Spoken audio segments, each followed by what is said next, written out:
હાય, હું છું RJ Harshil from radio city 91.1. ક્રિકેટની રમત ભારતમાં ધર્મ કરતા ઓછી નથી અને ક્રિકેટની રમતમાં બોલ જ્યારે બાઉન્ડ્રીની બહાર જાય તો એક બાજુ ચીસો પડે, બીજી બાજુ લોકોના મોઢા પડે. મિડલ સ્ટમ્પ જો ઉડી જાય તો એક બાજુ થાળીઓ પછાડવામાં આવે અને બીજી બાજુ લોકો માથું પછાડતા હોય. અને કોઈ સારામાં સારો પ્લેયર પહેલા જ બોલે જો રનઆઉટ થઈ ગયો તો એક ટીમ પેડા વેચતી હોય અને બીજી ટીમના સપોર્ટર્સને તો ખીચડી ખાવાનું મન ના થાય. કેટ યંગ એન્ટરપ્રિનર્સ લઈને આવી રહ્યા છે ક્રિકેટ કાર્નિવલ. હા, એ જ કેટ YE જેમની નવરાત્રીએ અમદાવાદને ઘેલું લગાડ્યું હતું આ વખતે.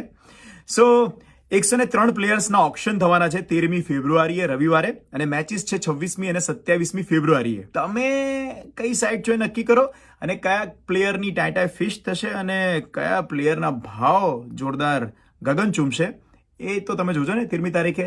ક્યાં આગળ છે ઇવેન્ટ, કેટલા વાગે છે એ બધું તમારે જાણવું હોય તો કેટ યંગ એન્ટરપ્રિનર્સના પ્રેસિડેન્ટ જૈનમ શાહ પાસેથી જાણી શકો છો. બાકી આપણે મળીએ છીએ 13મી ફેબ્રુઆરીએ.